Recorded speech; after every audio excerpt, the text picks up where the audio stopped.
I keep getting angry missives, comments, emails, direct messages, and carrier pigeons, all imploring me to say something, anything about the Johnny Depp Amber Heard trial. The longer I abstain, the more infuriated my audience is, which of course causes me unmitigated pleasure. More to the point, I am not going to say anything about this trial. I will explain in a minute why. But one thing I can say about some of the participants in the trial, the mental health experts, quote unquote, who had appeared on behalf of Heard and Depp. These people would not have passed my first year test in the university. They should lose their licenses. Enough said. I think my message is clear. Right. Why do I remain silent on the Depp-Heard trial? Well, first of all, I don't gossip. This is an academic channel. It is not a self-help channel. It is not a mass channel oriented for the masses. It's not a self-styled expert channel. It's an academic channel based on scholarship and good practices within psychology and psychotherapy. Only a qualified mental health diagnostician can determine whether someone suffers from any mental health disorder, let alone a personality disorder. And to do this, to reach this diagnosis and determination, the diagnostician has to administer lengthy tests, some of which last for hours and require days of analysis. And then he has to conduct structured interviews with a person. And then he has to interview his friends, family, co-workers, and everyone else around him in church or somewhere else. Only then, at the end of an extremely lengthy process, can the diagnostician make a determination, which is even then often inconclusive because it contains comorbidities. We have something in psychology called differential diagnosis. Many mental health disorders have commonalities. They share many features in common. It's very difficult to tell them apart without a very rigorous, onerous process of investigation. To post online videos analyzing the alleged personality disorders of Johnny Depp and Amber Heard is the height of unethical behavior. It is absolutely abhorrent. And the people who do this are charlatans, con artists, and dilettantes, masquerading as experts, even if their names are preceded or followed with academic degrees. Shame on them. Absolute disgrace. And I will never participate in this circus and prostitute my channel just in order to obtain views, which is exactly what these people are doing. But we are used to this, aren't we? Everyone and his dog is now a self-styled expert on personality disorders.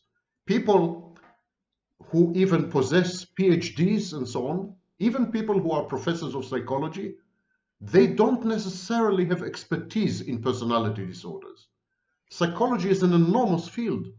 Not everyone with a PhD knows what he's talking about when it comes to specific areas in psychology. The people who presume to be and pretend to be experts online on YouTube, and this is an egregious phenomenon, never published anything on personality disorders, never participate in international conferences on personality disorders. They don't know what they're talking about. They spew out nonsense and misinformation in commercial quantities, emphasis on commercial. So I'm not going to be a part of this wolf pack. I am not going to whore myself in order to obtain views. End of story. Don't ever write to me again about this trial or any other topic in the news, because I don't do these things. I went out of my way only twice. I violated my own principles only twice. Last time with Donald Trump, because I thought at the time in 2016, before he became a candidate, I thought that he is a present, clear, and imminent danger to humanity. And I'm not sure I had been proven wrong. But there is a more a bigger problem, bigger issue, which I can tackle safely and academically, subject to all the rigorous ethics of appropriate investigation and research. And that's the question, why do we love celebrities and then, on a dime, overnight, we suddenly hate them? What is this ambivalence? What causes this transition from infatuation, idolizing, kowtowing, seeking their company by proxy, to absolute hatred, canceling them in cancel culture, or just hating them online? The outpouring of vitriol towards Johnny Depp and Amber Heard just goes to show that our relationship with celebrities are much more compounded and much more complex than we imagine. I granted an interview to Superinteressante magazine in Brazil about this issue exactly. And I would like, with your permission and kind indulgence, I would like to read to you questions and my answers. The first question was, fame and TV shows about celebrities usually have a huge audience. This is understandable. People like to see other successful people. But why people like to see celebrities being humiliated? Asks the journalist. And this is my answer. As far as their fans and followers are concerned, celebrities fulfill two emotional functions, not one. Celebrities provide a mythical narrative, a myth, a mythology, a story that the fan can follow and can identify with. And celebrities function as blank screens onto which the fan projects his dreams, hopes, fears, plans, values, and desires. In other words, celebrities allow us to indulge in wish fulfillment, in daydreaming, in fantasizing. The slightest deviation from these prescribed roles provokes enormous rage and makes us want to punish, humiliate, and take down the deviant celebrities. They are there to fulfill a function. They are there to cater to our psychological needs and to support us. If they don't do this, they are dead in our eyes, and we want them dead in reality. But why? When the human foibles, vulnerabilities, misconduct, and frailties of a celebrity are exposed, they're revealed, the fan feels humiliated. The fan feels cheated, helpless, hopeless, and empty. And to reassert his self-worth, the fan must establish his or her moral superiority over the erring and sinful celebrity. The fan feels humiliated because he had loved and trusted the celebrity. He had emotionally invested in the celebrity. He had cathected the celebrity. And the celebrity's misbehavior is perceived as a betrayal, as a knife in the back, as a form of mockery. The fan must teach the celebrity a lesson and show the celebrity who is boss. It is a primitive defense mechanism. Narcissistic grandiosity coupled with splitting. It puts the fan on equal footing with the exposed and naked celebrity. Unsatisfied with my answer, the journalist pursues his line of questioning. Second question. This taste for watching a person being humiliated has something to do with the attraction to catastrophes or tragedies? Asks the journalist innocuously. And here is the answer.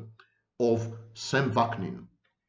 There is always a sadistic pleasure and a morbid fascination in vicarious suffering. We like to see other people suffer because being spared the pains and tribulations that others go through makes us feel chosen, safe, secure, and virtuous. The higher the celebrity rises, the harder he or she falls. There is something gratifying in hubris defied and hubris penalized. Having digested my answer, the intrepid journalist continues. Do you believe that the audience put themselves in the place of the reporter when the audience asks something embarrassing of a celebrity? And do they in this way revenge themselves?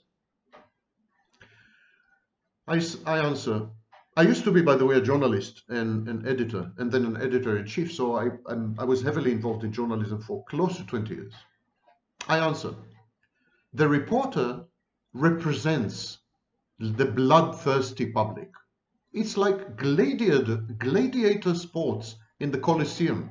Gladiators were the first celebrities in Rome. Belittling celebrities, demeaning them, humiliating them, watching their comeuppance in the public arena. That's the modern equivalent of the Colosseum, the gladiator ring. Gossip used to fulfill the same function, and now the mass media and social media broadcast live the slaughtering of fallen gods, their clay feet.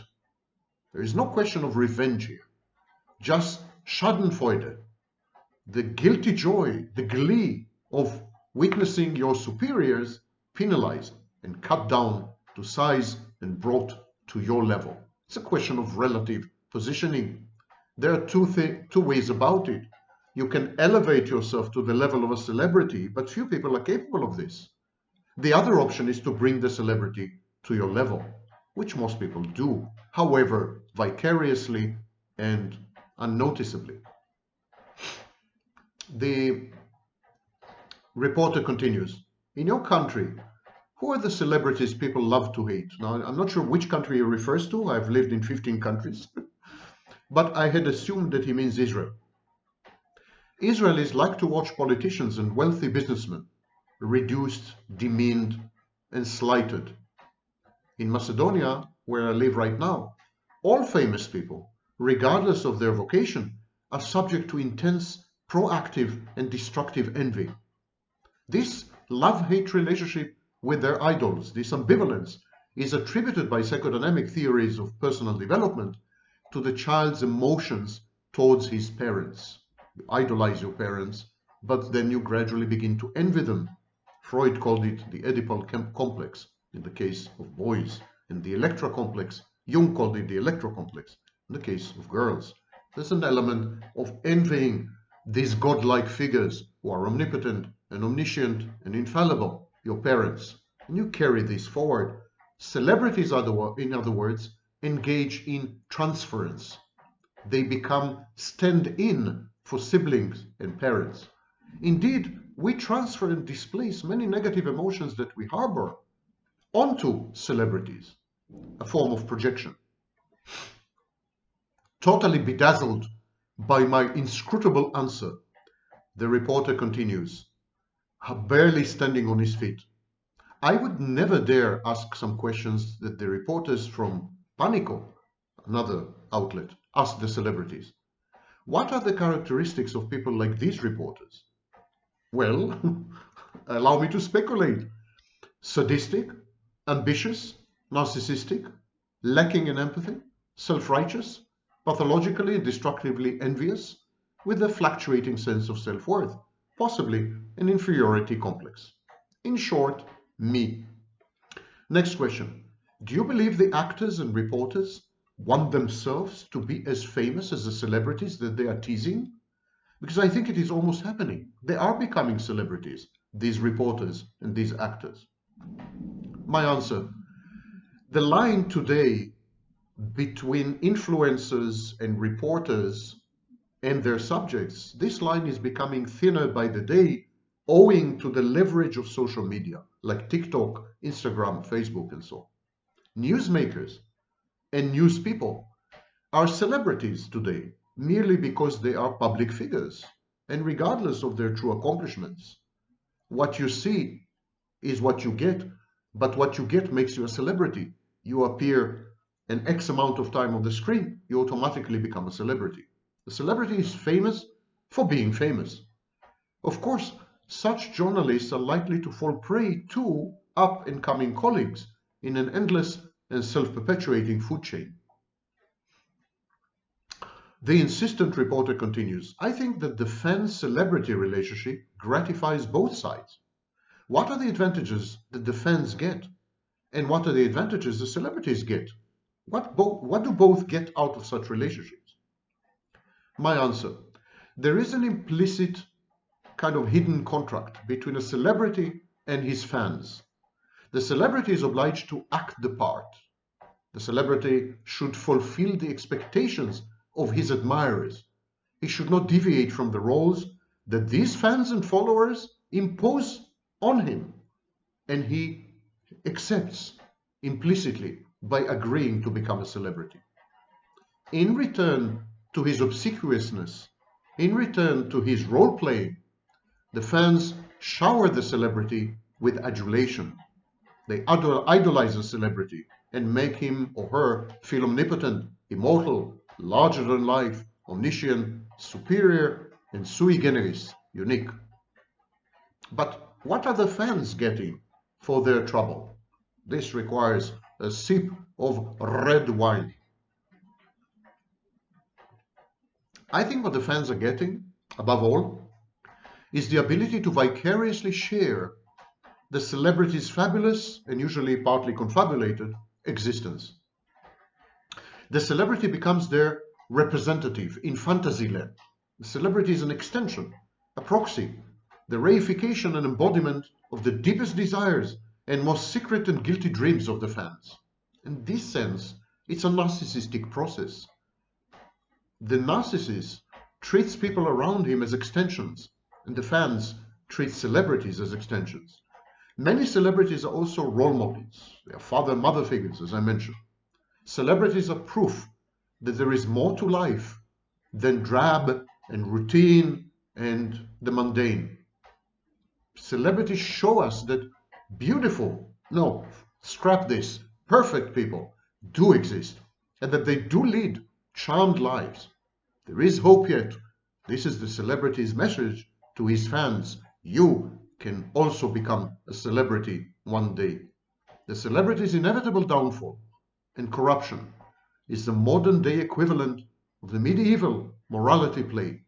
And this trajectory from rags to riches and fame, and back to rags and worse, and back to fame and back to rags, etc. This repetition compulsion, this proves that order and justice do prevail in the universe. There is cosmic justice, or at least poetic justice. Hubris, vanity, grandiosity, reaching up above your level, invariably gets you punished. A celebrity is no better, neither is he superior to his fans. His downfall proves this. It's very gratifying to watch a celebrity disintegrating and falling out of view. The discombobulated reporter is persistent, perseveres and asks, why are celebrities narcissists? How is this disorder born in celebrities? I slide seamlessly into my professor stance. Yes, I am a professor of psychology and an author of books about personality disorders, most notably Malignant Self-Love, Narcissism Revisited. So I put on my professor mask and I respond. No one knows if pathological narcissism is the outcome of inherited traits, the said result of abusive and traumatizing upbringing, or the confluence of both. Often in the same family, with the same set of parents In an identical emotional environment, some siblings grow to be malignant narcissists, while others are perfectly normal. And surely this indicates a genetic predisposition of some people to develop narcissism. It would seem reasonable to assume, though at this stage there is not a shred of proof, mind you, but it seems reasonable to assume that the narcissist is born with a proclivity, with a propensity to develop narcissistic defenses. These are triggered by abuse or trauma during the formative years in infancy or during early adolescence. That much is true.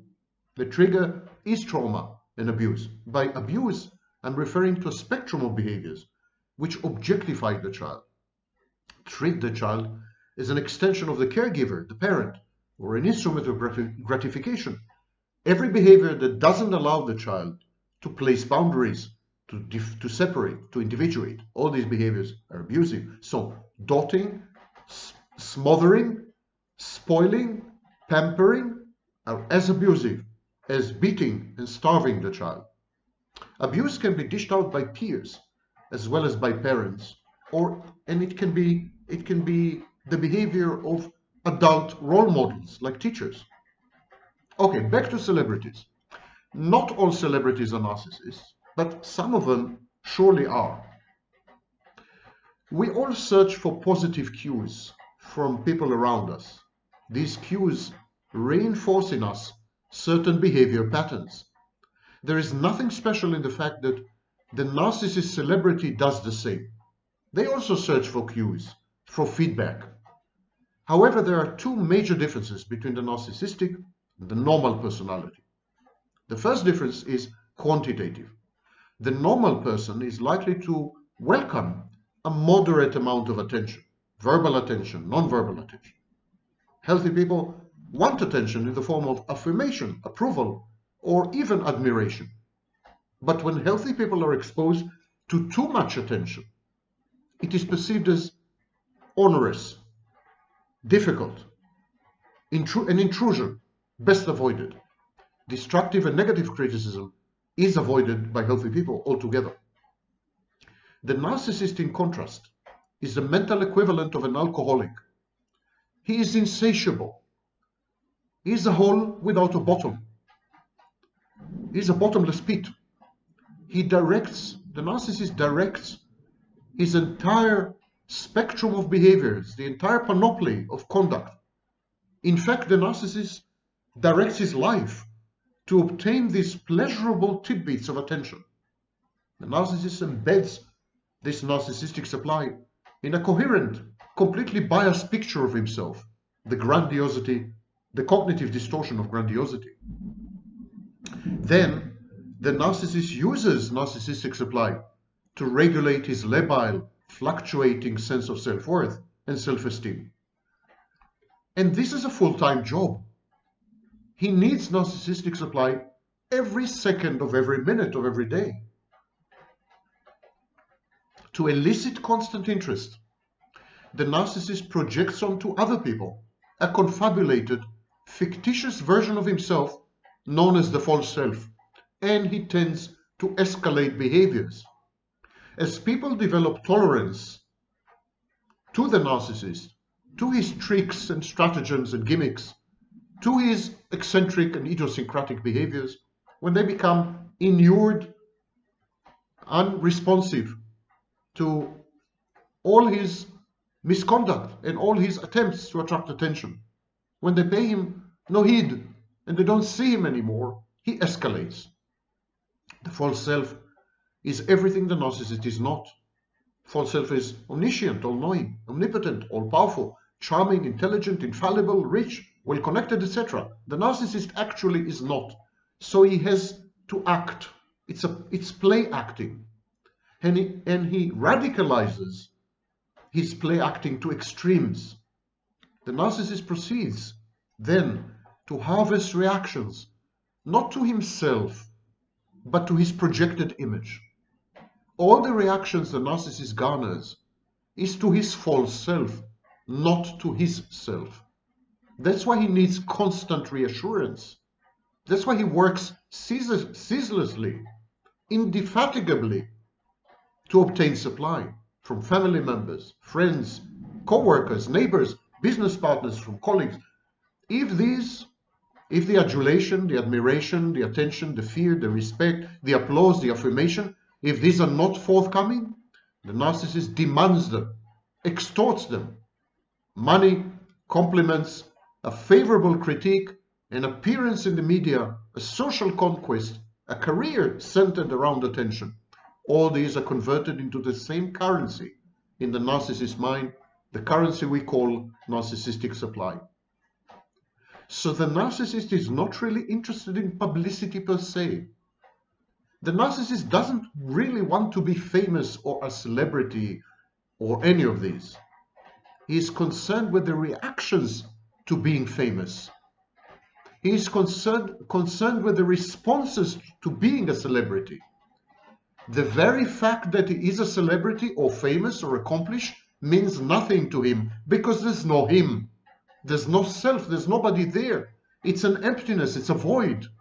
He feeds off vampirically, he feeds off reactions and responses to his celebrity and fame. He is concerned with reactions, not with appearances, not with substance.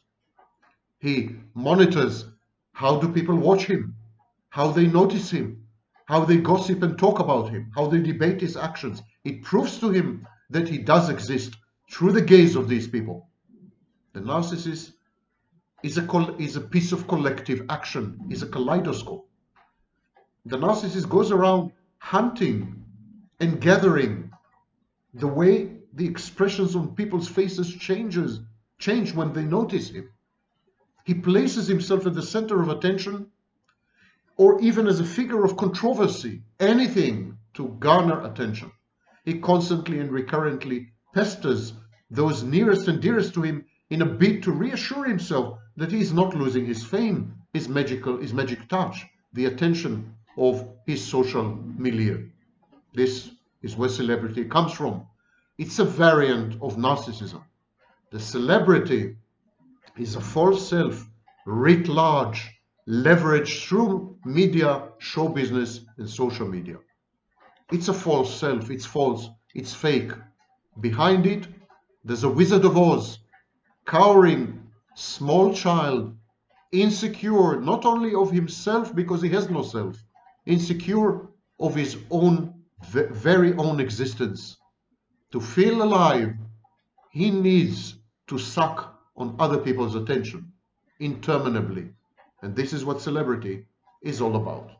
No wonder it's easy to hate celebrities. There is something alien, inhuman about the whole phenomenon.